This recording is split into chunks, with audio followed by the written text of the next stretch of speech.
February 26ರಂದು Shri Siddaganga ಧಾರ್ಮಿಕ ಕ್ಷೇತ್ರದಲ್ಲಿ ಸಿದ್ಧಗಂಗಾ ಮಠದ ವತಿಯಿಂದ ಕೃಷಿ ಮತ್ತು ಕೈಗಾರಿಕಾ ವಸ್ತು ಪ್ರದರ್ಶನ ಕಾರ್ಯಕ್ರಮ ಹಮ್ಮಿಕೊಳ್ಳಲಾಗಿದೆ ಎಂದು ವಸ್ತು ಪ್ರದರ್ಶನ ಸಮಿತಿ ಜಂಟಿ ಕಾರ್ಯದರ್ಶಿ ರೇಣುಕಯ್ಯ ಮಾಹಿತಿ ನೀಡಿದರು. ಈ ಕುರಿತು ಸುದ್ದಿಗಾರರೊಂದಿಗೆ ಮಾತನಾಡಿದ ಅವರು, ಕೃಷಿ ಮತ್ತು ಕೈಗಾರಿಕಾ ವಸ್ತು ಪ್ರದರ್ಶನದಲ್ಲಿ ಈ ಬಾರಿ 300ಕ್ಕೂ ವಿವಿಧ ಬಗೆಯ ಸ್ಟಾಲ್ಗಳು ತೆರೆಯಲಾಗಿದೆ. ಅಯೋಧ್ಯೆಯ ಶ್ರೀರಾಮ ಮಂದಿರದ ಮಾದರಿಯ ಪ್ರದರ್ಶನ ಈ ಬಾರಿಯ ವಸ್ತು ಪ್ರದರ್ಶನದ ವಿಶೇಷತೆಗಳಲ್ಲಿ ಒಂದಾಗಿದೆ ಎಂದು ತಿಳಿಸಿದರು. ಆಗಮಿಸಿರ್ತಕ್ಕಂಥ ತುಮಕೂರು ಜಿಲ್ಲೆಯ ಮಾಧ್ಯಮ ಬಂಧುಗಳೇ,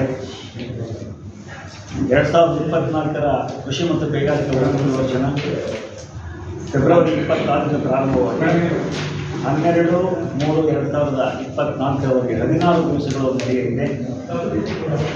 ಈ ಒಂದು ಸುದ್ದಿಗೋಷ್ಠಿಗೆ ದಯಮಾಡಿರ್ತಕ್ಕಂಥ ನಿಮ್ಮೆಲ್ಲರಿಗೂ ಕೂಡ ಶ್ರೀಮಠದ ಪರವಾಗಿ ಮತ್ತು ವಸ್ತು ಪ್ರದರ್ಶನ ಸಮಿತಿಯ ಪರವಾಗಿ ಹಾರ್ದಿಕ ಸುಸ್ವಾಗತವನ್ನು ನಾನು ಕೋರ್ತಾ ಕೆಲವು ಮಾಹಿತಿಗಳನ್ನು ತಮಗೆ ನಾನು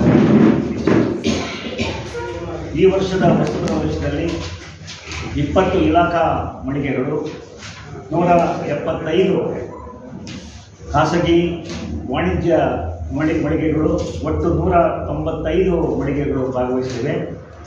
ಬಹಳ ಮುಖ್ಯವಾಗಿ ಸಿದ್ಧಗಂಗಾ ವೈದ್ಯಕೀಯ ಮಹಾವಿದ್ಯಾಲಯದವರು 80 ಮತ್ತು 40ರ ಒಂದು ಜಾಗದಲ್ಲಿ ವಿಶೇಷವಾಗಿರ್ತಕ್ಕಂಥ ಪ್ರದರ್ಶನದ ವ್ಯವಸ್ಥೆಯನ್ನು ಮಾಡಿದ್ದಾರೆ. ಹಾಗೆಯೇ ಬೆಂಗಳೂರಿನ ವಾರ್ತಾ ಮತ್ತು ಪ್ರಚಾರ ಇಲಾಖೆಯವರು 50x50 ದೊಡ್ಡ ಒಂದು ಪ್ರದೇಶದಲ್ಲಿ ಸರ್ಕಾರದ ಎಲ್ಲ ಯೋಜನೆಗಳನ್ನು ಕನ್ನಡಿಗೆ ತಲುಪಿಸ್ತಕ್ಕಂಥ ದೃಷ್ಟಿಯಿಂದ ವಿಶೇಷವಾಗಿರ್ತಕ್ಕಂಥ ಒಂದು ಸ್ಟಾಲನ್ನು ತೆರೆದಿದ್ದಾರೆ. ಹಾಗೆಯೇ ಹಾವೇರಿಯ ಒಂದು ಕೃಷಿ ಮತ್ತು ರೈತರ ಪರಿಕರಗಳ ಒಂದು ಪ್ರದರ್ಶನವೂ ಕೂಡ ಈ ಸರಿ ವಿಶೇಷವಾಗಿ ವ್ಯವಸ್ಥೆಯಾಗಿದೆ. ಮತ್ತು ನಮ್ಮ ಡಾಕ್ಟರ್ ಪರಮೇಶ್ವರ್ ಅವರು, ವೈದ್ಯಕೀಯ ಆಸ್ಪತ್ರೆಯ ಪರಮೇಶ್ವರ್ ಅವರು, ನಮ್ಮ ರಾಮ ಮಂದಿರದ ಮಾದರಿಯ ಒಂದು ಪ್ರದರ್ಶನದ ವ್ಯವಸ್ಥೆ ಕೂಡ ಅವರು ಒಂದು ಶ್ರಮವನ್ನು ವಹಿಸಿ ಆದ ಕೆಲಸವನ್ನು ಮಾಡ್ತಾರೆ. ಬಹಳ ಮುಖ್ಯವಾಗಿ ಜಿಲ್ಲಾ ಪಂಚಾಯತ್, ಜಿಲ್ಲಾಡಳಿತ, ತುಮಕೂರು ಜಿಲ್ಲೆಯ ವಿವಿಧ ಎಲ್ಲ ಇಲಾಖಾ ಮುಖ್ಯಸ್ಥರುಗಳ ಶ್ರಮ, ಸಹಕಾರ ಮತ್ತು ಪ್ರೀತಿ ವಿಶ್ವಾಸಗಳಿಂದ ಎಲ್ಲ ವರ್ಷದ ವಸ್ತು ಪ್ರದರ್ಶನ ಬಹಳ ಯಶಸ್ವಿಯಾಗಿ ನಡೀತಾ ಬಂದಿದೆ.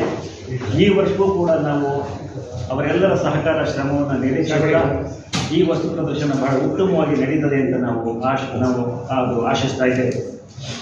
ಮತ್ತು ನಮ್ಮ ಶ್ರೀಮಠದ ವಿದ್ಯಾಸಂಸ್ಥೆಗಳ ನೌಕರರು ಹಾಗೂ ಇತರ ಒಂದು ಮಠದ ಬಂಧುಗಳ ಸಹಕಾರದಿಂದ ನಮ್ಮ ವಸ್ತು ಪ್ರದರ್ಶನ ಬಹಳ ಚೆನ್ನಾಗಿ ನಡೀತಾ ಬಂದಿದೆ.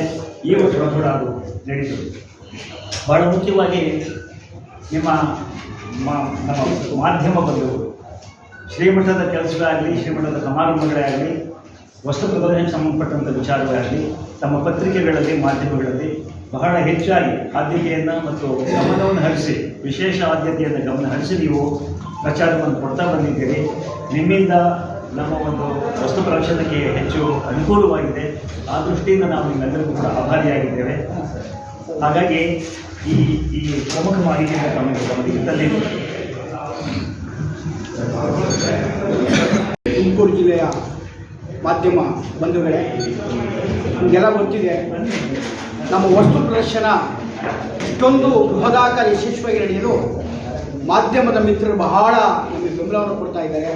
ದಿನನಿತ್ಯ ಎಲ್ಲವನ್ನೂ ಕೂಡ ಪತ್ರಿಕೆಗಳಲ್ಲಿ ಪ್ರಕಟಿಸುವ ಮುಖಾಂತರ ರೈತರಿಗೆ, ಜನಸಾಮಾನ್ಯರ ಪರಿಚಯ ಮಾಡಿಕೊಡ್ತಾ ಇದ್ದಾರೆ. ಈಗಾಗಲೇ ನಮ್ಮದು 2022ರಲ್ಲಿ 64ರಲ್ಲಿ ಸ್ಥಾಪಿತವಾಗಿ 22ರಲ್ಲಿ ಸುವರ್ಣ ಮಹೋತ್ಸವವನ್ನು ಆಚರಿಸಿ, ನೆಕ್ಸ್ಟ್ ಇನ್ನೊಂದು ನಾವು ವಜ್ರ ಮಹೋತ್ಸವವನ್ನು ಆಚರಿಸ್ತಕ್ಕಂಥ ಒಂದು ಸನಿಹದಲ್ಲಿ ಕೂಡ ಇದ್ದೇವೆ. ಮುಂದಿನ ವರ್ಷ ಅದನ್ನು ಆಚರಿಸ್ತೇವೆ. ನಿಮಗೆ ಗೊತ್ತಿರಬೇಕು, ಕರ್ನಾಟಕದಲ್ಲಿ ಮೊದಲು ಹಾಸನ ಇತ್ತು, ಮೈಸೂರು ಇತ್ತು, ತುಮಕೂರು ಇತ್ತು, ಸುತ್ತೂರು, ಇವು ಪ್ರಸಿದ್ಧವಾಗಿರ್ತಕ್ಕಂಥ ಹಾಸನ ಈಗ ನಿಂತೋಗ್ಬಿಟ್ಟಿದೆ.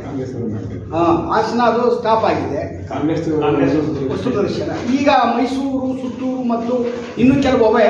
ಆದರೆ ಇದು ಕರ್ನಾಟಕದಲ್ಲೇ ಒಂದು ಸುಪ್ರಸಿದ್ಧವಾಗಿರ್ತಕ್ಕಂಥ ವಸ್ತು ಪ್ರದರ್ಶನವಾಗಿದೆ.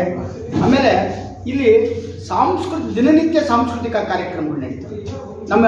ಆಗಲೇ ನಮ್ಮ ಶಿವಕುಮಾರ್ ಅವರು ಹೇಳಿದಂಗೆ 300 ಮಳಿಗೆದಾರರಿಗೂ ಕೂಡ ಮಧ್ಯಾಹ್ನದ ಊಟ, ರಾತ್ರಿ ಊಟವನ್ನು ಇಲ್ಲೇ ನಾವು ವ್ಯವಸ್ಥೆನ ಮಾಡಿದ್ದೇವೆ.